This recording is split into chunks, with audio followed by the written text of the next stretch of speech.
Assalamualaikum warahmatullahi wabarakatuh. Perkenalkan, saya Dr. Ronaldinor, MBio Med SPA, seorang dokter spesialis anak dan juga Wakil Ketua Prokami Wilayah Sumatera Barat.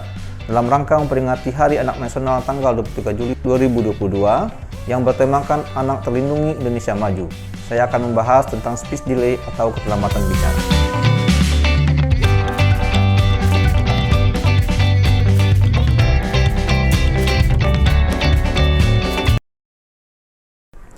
Speech delay atau keterlambatan bicara pada anak adalah di mana anak tidak mencapai kemampuan berbahasa sesuai dengan usianya. Itu definisi dari speech delay. Nah, sebelum kita bahas lebih dalam, kita harus tahu dulu bahwa bahasa pada anak itu ada dua. Pertama, bahasa ekspresif, yang kedua bahasa reseptif. Bahasa ekspresif adalah bahasa ketika anak bisa berbicara, berkomunikasi, atau mengekspresikan tubuhnya. Sedangkan reseptif adalah bahasa ketika anak menerima respon dari luar. Misalkan ketika dia mengerti namanya disebut, atau ketika dia tertawa ketika diguyu oleh orang lain. Itu adalah bahasa reseptif. Nah, ketika berbicara ada 3 organ yang terlibat ketika kita berbicara. Yang pertama adalah otak, yang kedua adalah mulut, yang ketiga adalah telinga. Jadi, ketika ada masalah dalam satu di antara 3 organ ini, maka anak bisa mengalami keterlambatan bicara. Nah, bagaimanakah normalnya seorang anak bicara? Jadi, anak itu seperti kita tahu bahwa anak mengalami fase tumbuh dan kembang. Berbicara adalah salah satu dari fase perkembangan anak. Berbicara dari anak dari usia 0 bulan sampai anak 5 tahun mengalami perkembangan bicara yang sangat pesat. Misalkan, pada anak 0 sampai 6 bulan, itu pada usia 2-3 bulan anak normal sudah bisa mengalami yang tersebut cawing. Cawing itu mengeluarkan suara-suara yang tidak jelas seperti ha-hu. Yang kedua, anak sudah mulai bisa merespon terhadap rangsangan dari luar seperti tertawa atau tersenyum ketika bermain bersama orang dewasa. Pada anak usia 6-12 bulan, anak mengalami fase disebut bubbling. Bubbling ini kalau kita kenal istilahnya adalah mengoceh, yaitu kata-kata yang 2 suku kata yang tanpa arti dan tanpa tujuan. Misalkan pada anak usia 6 bulan sudah bisa berbicara mama, dada, atau papa. Tapi mama atau papa itu adalah kata-kata tanpa arti yang tidak punya tujuan khusus. Misalkan ketika dia bertemu dengan orang lain, walaupun bukan mamanya, dia tetap bilang mama. Itu adalah bubbling yang dimulai pada usia 6 sampai 9 bulan. Ketika usia 12 sampai 18 bulan, ketika usia 1 tahun itu, anak sudah bisa bicara 1-2 kata yang dimengerti. Yang paling umum adalah nama orang tuanya. Misalkan, dia sudah bisa bicara mama atau papa. Yang dari 6 bulan tadi mama itu untuk semua orang, pada umur 1 tahun itu, anak sudah bicara mama dan papa itu khusus untuk mama dan papanya. Kemudian usia 16 bulan, anak sudah bisa bicara 2-5 kata yang dimengerti. Kemudian usia 18 bulan, anak sudah mengalami ledakan bahasa yang sangat besar, bisa mencapai 5-50 kata. Pada usia 18-24 bulan, anak mengalami ledakan bahasa yang lebih banyak lagi, dia sudah bisa mengerti dan berbicara 1-2 kata. Kemudian pada usia 2-3 tahun, anak sudah bicara kalimat yang bisa menyambung 2-3 kata. Misalkan, papa aku mau makan, atau mama aku mau mainan itu. Itu pada usia 2-3 tahun. Kemudian pada usia 3-5 tahun, anak sudah bisa menyebutkan benda-benda di sekitarnya, mengenali warna, kemudian sudah mulai bercerita.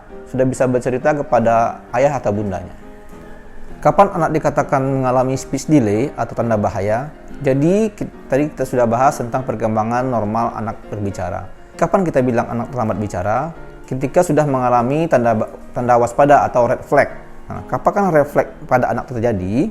Pada usia 2 bulan, bila tidak sama sekali kita tidak mendengar anak mengalami cawing. Jadi tidak ada kata-kata yang keluar dari mulutnya, suara-suara yang keluar dari mulutnya, atau dia tidak respon dengan senyuman-senyuman dari luar misalkan. Ketika bermain bersama ayah atau bundanya, dia tidak respon sama sekali. Itu tanda-tanda bahaya pada usia 2 bulan. Pada usia 6 bulan, itu tidak ada sama sekali muncul cawing itu. Jadi sekitar 6 bulan anak sudah bisa duduk misalkan, anak tidak ada mengeluarkan suara-suara yang harusnya keluar pada usia 2 bulan, maka itu adalah tanda bahaya. Pada usia 10 bulan, ketika anak sudah menginjak usia 10 bulan, ketika anak tidak bisa mengalami bubbling atau mengoceh tadi, dia tidak mengeluarkan kata mama atau dada-dada atau papa-papa, itu juga tanda bahaya. Kemudian usia 12 bulan, ketika anak tidak bisa mengucapkan kata-kata yang jelas dan juga tidak ada kontak mata. Pada usia 15 bulan, tanda bahayanya adalah anak tidak bisa menyebutkan 3 kata atau lebih.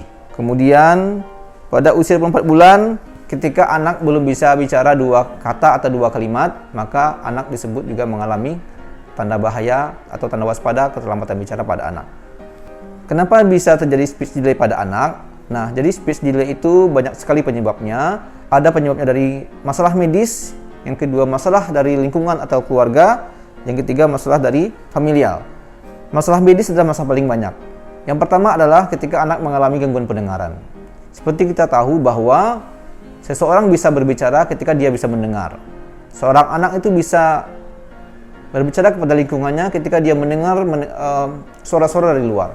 Nah, ketika seorang anak mengalami gangguan pendengaran, maka dia juga tidak akan bisa berbicara karena dia tidak punya perbedaan kata-kata yang tersimpan di otaknya.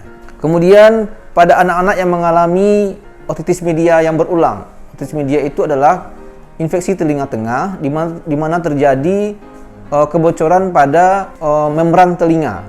Ketika membran telinga itu bermasalah, maka akan mengalami gangguan pada tulang pendengaran yang bisa menyebabkan gangguan konduksi suara di telinga, sehingga anak juga tidak bisa mendengar dengan baik dan akhirnya juga tidak bisa berbicara dengan baik. Atau anak-anak yang mengalami gangguan medis saat usia baru lahir, misalkan mengalami infeksi yang berat yang mempengaruhi otaknya, atau anak yang mengalami kejang, atau anak yang mengalami kuning yang sangat berat sehingga otaknya jadi bermasalah sehingga tidak bisa mendengar dengan baik, yang akhirnya juga tidak bisa bicara dengan baik. Faktor lingkungan juga sangat sering menyebabkan gangguan bicara pada anak. Ada anak yang lahir dengan sehat, dengan baik, dengan tidak ada masalah, tapi ketika dia diasuh dalam lingkungan yang tidak baik untuk pendengarannya, untuk komunikasinya, maka anak juga bisa mengalami gangguan bicara. Misalkan pada anak-anak yang tidak mendapatkan stimulasi yang baik dari pengasuh, misalkan ayahnya bekerja, ibunya bekerja, tinggal dengan pengasuh, kemudian pengasuh lebih sering hanya memberikan makan, kemudian ditidurkan, kemudian habis itu pengasuhnya nonton TV atau main HP, dan sama sekali tidak mengajak si anak bermain. Maka anak bisa mengalami juga keterlambatan bicara karena tidak distimulasi dari awal, yang dimana anak tidak mempunyai perbendaharaan kata yang cukup di otaknya untuk bisa disampaikan. Kemudian juga pada anak-anak yang mendapatkan lingkungan multilingual. Jadi ada sebagian orang tua yang dari kecil sekali sudah mengajak anak-anaknya dengan bukan bahasa ibunya, jadi bahasa Inggris atau bahasa yang lain, sehingga pada fase perkembangan usia 0 sampai 12 bulan itu, ketika anak mendapatkan respon yang sangat berbeda, ada bahasa Inggris misalkan, ada bahasa Indonesia atau bahasa Minang juga, maka bisa mengalami gangguan bicara karena anak akan dibuat bingung dengan banyaknya jenis kata untuk satu benda. Misalkan ketika menyebut meja, misalkan mamanya bilang itu meja, papanya bilang itu desk, maka si anak akan bingung, ini yang benar yang mana. Sehingga pada anak-anak yang diajarkan dengan multilingual juga mengalami keterlambatan bicara. Yaitu penyebab paling banyak keterlambatan bicara pada anak ya. Kemudian ada beberapa penyakit yang juga bisa menyebabkan gangguan bicara pada anak. Yang pertama seperti autism atau kita sebut dengan autisme.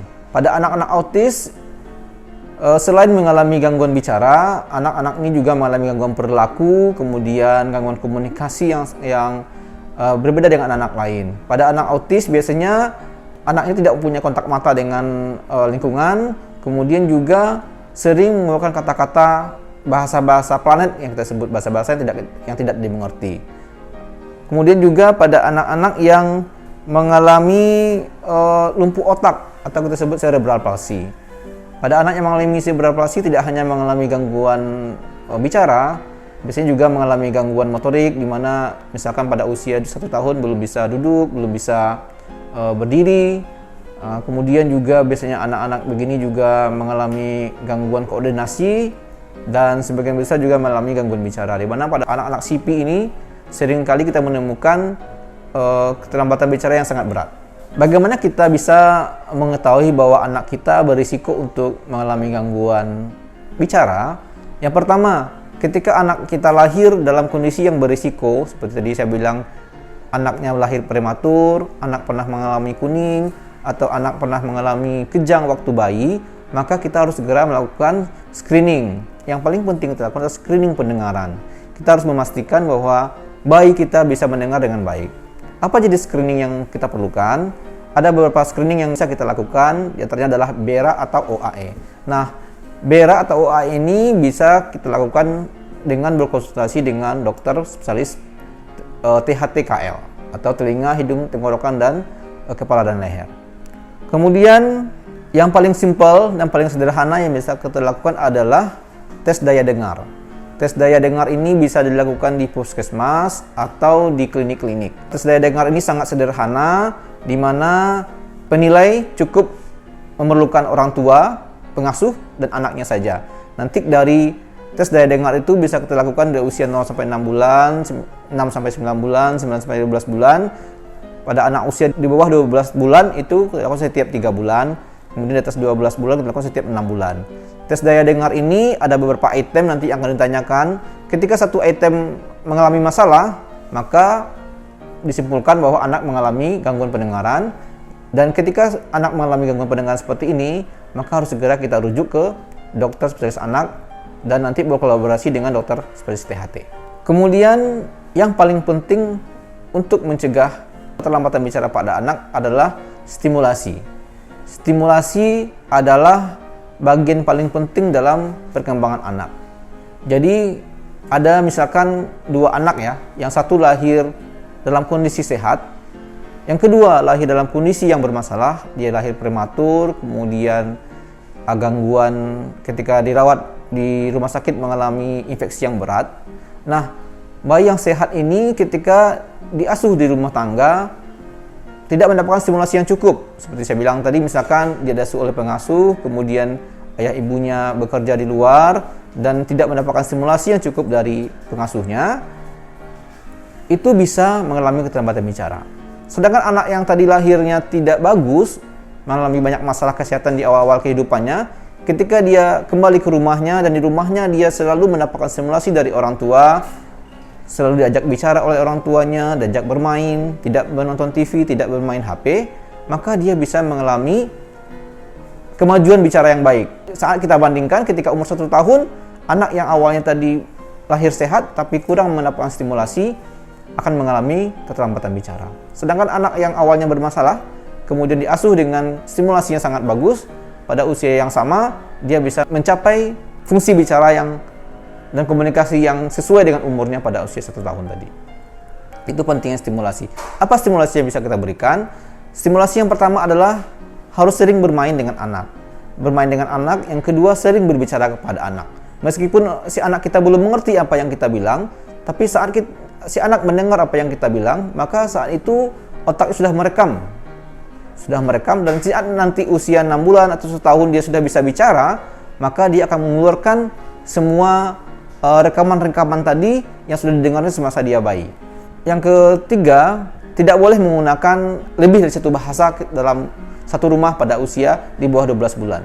Jadi diusahakan tetap menggunakan 1 bahasa. Misalkan kita sepakati bahasa Indonesia, maka ibu, ayah, kemudian pengasuh harus menggunakan bahasa yang sama sehingga anak tidak dibuat bingung ketika harus mencerna dan mengekspresikan bahasanya. Apa yang kita lakukan ketika anak kita mengalami keterlambatan bicara? Yang pertama, harus segera bawa ke dokter anak. Di sana nanti akan di-asesmen, kemudian ditetapkan bahwa apakah memang anak kita mengalami keterlambatan bicara.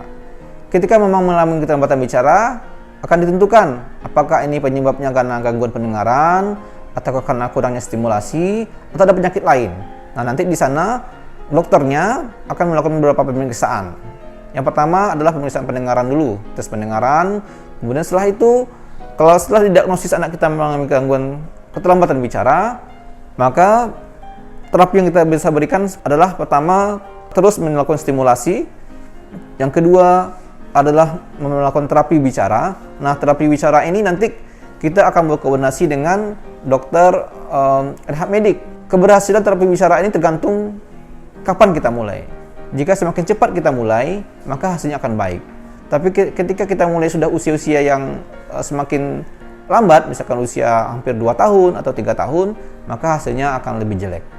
Kemudian juga tergantung durasi atau lamanya kita melakukan terapi.